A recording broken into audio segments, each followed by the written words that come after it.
Friends, welcome back my channel. आज ये हमारा रस का वीडियो नंबर 2 है, जिसमें हम डिस्कस करेंगे श्रृंगार रस के बारे में। इसके पहले जो है हमने पहले वाले वीडियो में रस के बारे में समझा था, जिसमें रस की परिभाषा, रस के प्रकार और उसके अवयव यानी उसके काइंड को हमने उसमें चर्चा की थी। तो पहला वाला वीडियो अगर आप देख लेंगे तो ये वीडियो और इसके आने वाले सारे वीडियो आपको आसानी से समझ में आएंगे। पहले वीडियो का लिंक मैं डिस्क्रिप्शन में दे दूंगी, तो उसमें आप जाके सबसे पहले स्थाई भाव अच्छे से समझ लीजिएगा, क्योंकि स्थाई भाव का सारे वीडियोस में उसके बाद के बहुत इंपॉर्टेंट रोल है। आज का वीडियो स्टार्ट करते हैं। सबसे तो श्रृंगार रस की बात करते हैं हम। तो इसकी परिभाषा जो है वो है, काव्य में जब विभाव, अनुभाव तथा व्यभिचारी भाव या संचारी भाव, दोनों का मतलब एक ही होता है, दोनों एक ही वर्ड है, चाहे व्यभिचारी बोलिए या फिर संचारी बोलिए, भाव के साथ रति नामक स्थाई भाव उत्पन्न हो तो वहां श्रृंगार रस होता है या श्रृंगार रस कहलाता है। देखिए, जैसे मैंने कहा कि स्थाई भाव जो है सबसे इंपॉर्टेंट है, तो बाकी जो वर्ड्स हैं यानी विभाव, अनुभाव, व्यभिचारी भाव, स्थाई भाव, ये श्रृंगार रस, हास्य रस, वीर रस, करुण रस, जितने भी रस हैं सब में ये वर्ड्स कॉमन होते हैं। लेकिन जो श्रृंगार रस को बताता है कि हाँ ये डेफिनेशन श्रृंगार रस की है, वो आपको बताता है रति। जब आप उसमें रति नामक स्थाई भाव लिख देंगे, रति नहीं होता है, सॉरी, रति होता है, रति नामक स्थाई भाव लिख देंगे तो एग्जामिनर तुरंत समझ जाएगा कि हाँ श्रृंगार रस की ही परिभाषा आपने लिखी है। इसलिए रति वर्ड को अगर हाईलाइट कर देंगे तो वो आसान हो जाता है समझने में। फिर पूरा पढ़ने की जरूरत नहीं होती कि पूरा पढ़े, टाइम वेस्ट हो। और आप तो जानते हैं एग्जामिनर जो है जितने आसानी से आपकी कॉपी को समझ जाता है उतने अच्छे नंबर आपको मिलते हैं। इसलिए रति को जो है हाईलाइट कर देना तो नंबर अच्छे मिलेंगे। और अगर इसको एक सिंपल लैंग्वेज में समझें या फिर छोटी सी डेफिनेशन बोले तो सिर्फ आप इतना लिख सकते हैं कि काव्य में जब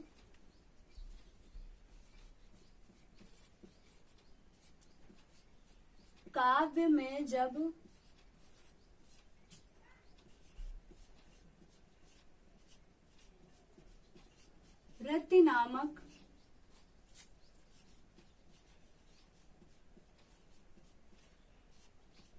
स्थाई भाव उत्पन्न हो रहा हो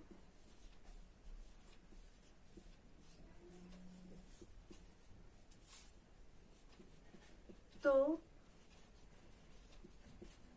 वहां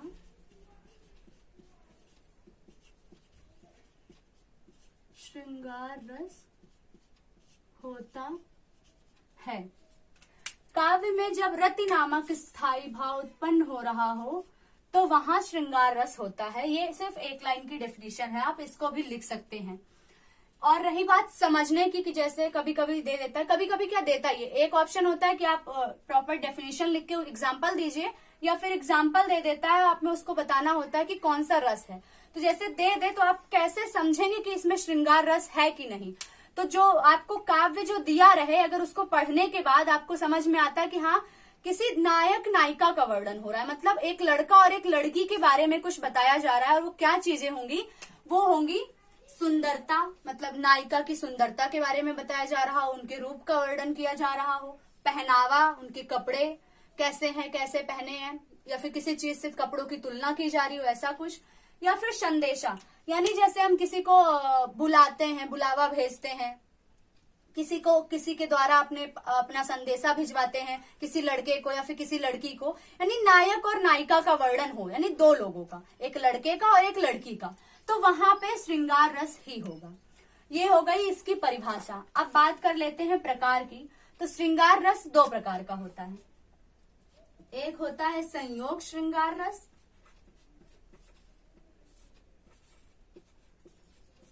और एक होता है वियोग श्रृंगार रस।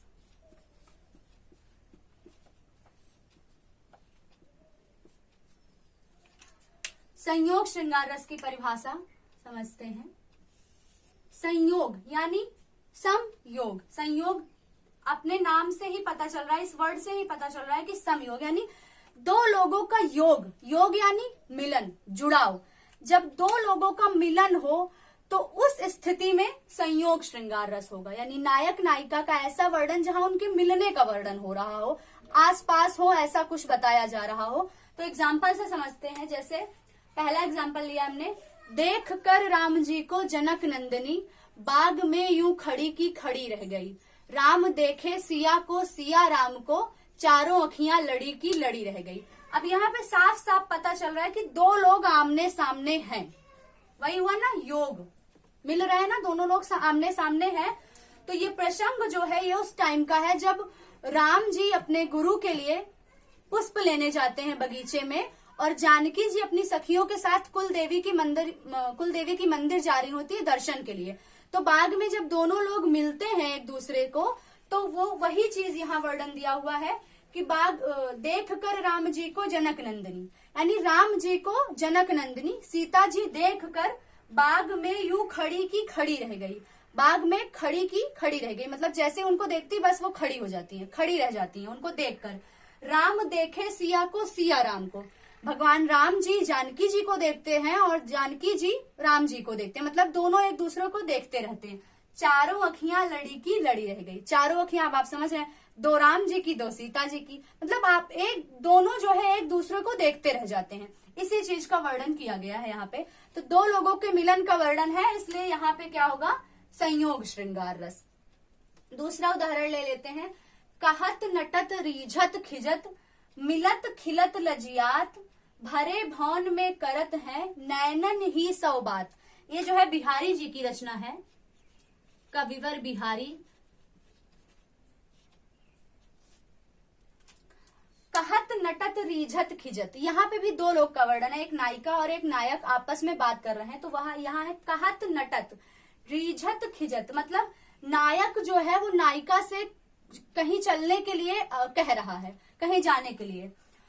तो नायिका जो है उचित अवसर ना देखकर मना कर देती है, और जो नायिका मना कर देती है तो उनके मना करने का तरीका नायक को इतना आकर्षक लगता है कि वो प्रसन्न हो जाते हैं। आंखों ही आंखों में मना हो रहा है, बात मुंह से नहीं हो रही, जो बात हो रही है वो नैनन ही सो बात, आंखों से ही बात हो रही है, तो मना कर देती है। तो रीझत यानी प्रसन्नता, रीझत का अर्थ ही होता है प्रसन्न। तो उनके मना करने का तरीका, जो आंखों से वो मना करती है, वो नायक को अच्छा लगता है, जिससे वो प्रसन्न हो जाता है। और जब नायक प्रसन्न हो जाता है तो नायिका उस बात पर क्रोध करती है, मतलब वो मना कर रही है, वो हंस रहे हैं, तो उस बात पे उनको गुस्सा हो नायिका गुस्सा हो जाती है। और फिर मिलत खिलत लजियात, और फिर दोनों के नेत्र आपस में मिलते हैं, और फिर अचानक से नायिका को याद आता है कि अरे हम भरे भवन, यानी जहां पर सब लोग हैं, ऋषिवर, बड़े बुजुर्ग, मुनिवर, गुरुवर सब बैठे हुए हैं, तो नायिका को क्या है, लज्जा आ जाती है, वो शर्म से अपनी आंखें नीचे झुका लेती है। तो ये एग्जाम्पल हो गया संयोग श्रृंगार रस का। एक बार रीड कर लेते हैं फटाफट। देख कर राम जी को जनक नंदिनी, बाग में यूं खड़ी की खड़ी रह गई। राम देखे सिया को, सिया राम को, चारों अखियां लड़ी की लड़ी रह गई। ये हो गया पहला। और दूसरा है कहत नटत रीझत खिजत, मिलत खिलत लजियात, भरे भौन में करत है, नैनन ही सो बात। अब आप थोड़ा जैसे फिल्मी दुनिया के कुछ गाने ले लीजिए, रस सब में होता है। काव्य का मतलब ही है कि रस, अगर कुछ भी हमको सुनने को ऐसा मिल रहा है या फिर पढ़ने को जहां से आनंद हो, खुशी का भाव है, उसमें यानी रस है। तो फिल्मी सॉन्ग है, जैसे कोई सॉन्ग आता है, मैंने लिखा हुआ है हिंट के लिए, तुम पास आए यूं मुस्कुराए, उसमें भी संयोग श्रृंगार रस है, क्योंकि नायक नायिका का मिलन ही हो रहा है और वो एक दूसरे के बारे में बता रहे हैं कि तुम पास आए यूं मुस्कुराए। तो ये हो गया फिल्मी सॉन्ग। इससे आप सिर्फ समझ लीजिए, एग्जाम में मत लिखिएगा। फिर आप बात करते हैं दूसरे प्रकार, यानी वियोग श्रृंगार रस की। तो वियोग भी नाम से ही पूरा साफ साफ पता चल रहा है, वियोग यानी विरह। यहाँ पे क्या होता है, यहाँ पे होता था मिलन, नायक नायिका का मिलन, और यहाँ पे क्या होता है, वही नायक नायिका बिछड़ जाते हैं। तो बिछड़ने के बाद जो काव्य जो लिखा जाता है, फिर जिसके दिमाग पे जो आता है, जो भाव उत्पन्न होते हैं, वो वियोग श्रृंगार रस आते हैं। और अब हम बात करते हैं इसके उदाहरण की। उदाहरण से समझेंगे। इसमें है, मेरे प्यारे नव जलद से कंज से नेत्र वाले, जाके आए ना मधुबन से और ना भेजा संदेशा, मैं रो रो के प्रिय विरह से बावली हो रही हूँ, जाके मेरी सब दुख कथा श्याम को तू सुना दे। तो ये जो उदाहरण लिया गया है ये लिया गया है पवन दूतिका से,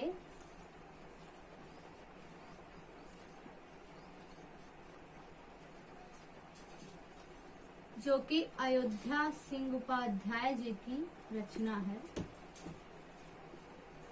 अयोध्या सिंह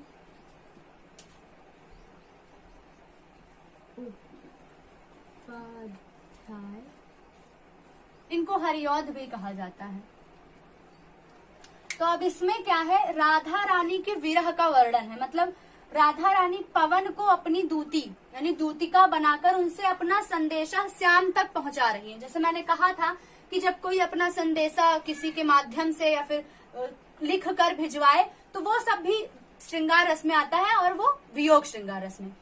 तो इस यहाँ पे अर्थ इसका समझ लेते हैं। मेरे प्यारे नव जलद से कंज से नेत्र वाले, राधा रानी पवन को दूतिका बनाकर उनसे कह रही हैं कि जो मेरे प्यारे यानी कौन, भगवान कृष्ण, नव जलद से, जो एक नए बादल के समान है, नवीन, कंज से नेत्र वाले, जिनकी आंखें कंज यानी कमल के समान है, जाके आए ना मधुबन से और ना भेजा संदेशा। मधुबन यानी मथुरा, जो मथुरा चले गए हैं अभी तक आए नहीं और ना ही हमें कोई संदेशा भेजा है। मैं रो रो के प्रिय विरह से बावली हो रही हूँ। देखो यहाँ विरह दिया हुआ है तो और ही आसान होगा समझने में, लेकिन अगर ना भी दिया हो तो बस उसको पढ़कर ही समझ में आ जाएगा कि हाँ दो लोगों के बिछड़ने का वर्णन है, कोई अपना दुख बताना चाहता है अगले सामने वाले को, तो वो सब किस में आएगा, वियोग में। मैं रो रो के प्रिय विरह से बावली हो रही हूँ, जाके मेरी सब दुख कथा श्याम को तो सुना दे। रो रो के मतलब जो श्याम जी भगवान कृष्ण मथुरा जब से चले गए हैं वहां से वापस नहीं आए हैं, तो जो राधा रानी है उनकी विरह में यानी उनके जाने से, उनके वियोग से वो रो रो कर बावली पागल हो रही हैं। और मेरी जो सब दुख कथा है जो पवन से वो बता रही हैं, वो सब कह रही है कि जाके तुम श्याम को बता दो। कौन बता दे, पवन बता दे, जो कि एक दूतिका का काम कर रही है। अब दूसरा उदाहरण लेते, निसिदिन बरसत नैन हमारे, सदा रहत पावस ऋतु हम पे, जबते श्याम सिधारे। यहाँ पे भी उसी का वर्णन है। ये रचना जो है वो है सूरदास जी की, इसको सूरदास जी ने लिखा है। तो निसिदिन बरसत नैन हमारे, सदा रहत पावस ऋतु हम पे, जबते श्याम सिधारे। यहाँ से लेंगे जबते श्याम सिधारे। यहाँ पे भी वही चीज है कि श्याम जी के जाने के बाद, जब से श्याम जी यानी भगवान श्री कृष्ण चले गए हैं तब से क्या है, निसिदिन बरसत नैन हमारे। निस दिन यानी निशिवासर जैसे होता निसिदिन, दिन रात हमारे नैन बरसने का मतलब है हमारे नैन से अश्रुधारा बहती ही रहती है। सदा रहत पावस ऋतु हम पे, पावस यानी वर्षा, पावस का अर्थ होता है वर्षा। पावस ऋतु हम पे यानी वर्षा ऋतु जो है वो सदा हम पे रहती है। हम पे रहने का मतलब हमारे नेत्रों से आंसू जो है वो दिन रात बहते रहते हैं। तो इस तरह हम इसका अर्थ इसको समझ लिए। अब एक बार इसका भी एग्जाम्पल फटाफट रीड कर लेते हैं दोनों। मेरे प्यारे नव जलद से कंज से नेत्र वाले, जाके आए ना मधुबन से और ना भेजा संदेशा। मैं रो रो के प्रिय विरह से बावली हो रही हूँ, जाके मेरी सब दुख कथा श्याम को तू सुना दे। और दूसरा है, निसिदिन बरसत नैन हमारे, सदा रहत पावस ऋतु हम पे, जबते श्याम सिधारे। इसको भी हम एक फिल्मी दुनिया से ले लेते हैं जैसे हमने यहाँ लिया था। तो यहाँ पे अभी एक गाना बहुत ही ज्यादा चला हुआ है मरजावा मूवी का, तुम ही आना। बहुत आई गई यादें मगर इस बार तुम ही आना, वो भी वियोग श्रृंगार रस से ही रिलेटेड है। मतलब जितने भी हम सैड सॉन्ग सुनते हैं वो सारे हमारे वियोग श्रृंगार रस में आ जाएंगे। तो अगर ये आपको हेल्पफुल रहा हो, पढ़ने में समझ में आया हो तरीका, तो वीडियो को शेयर कीजिएगा, लाइक कीजिएगा, और ऐसे ही और वीडियो आप तक पहुंचते रहे इसलिए चैनल को सब्सक्राइब कीजिएगा।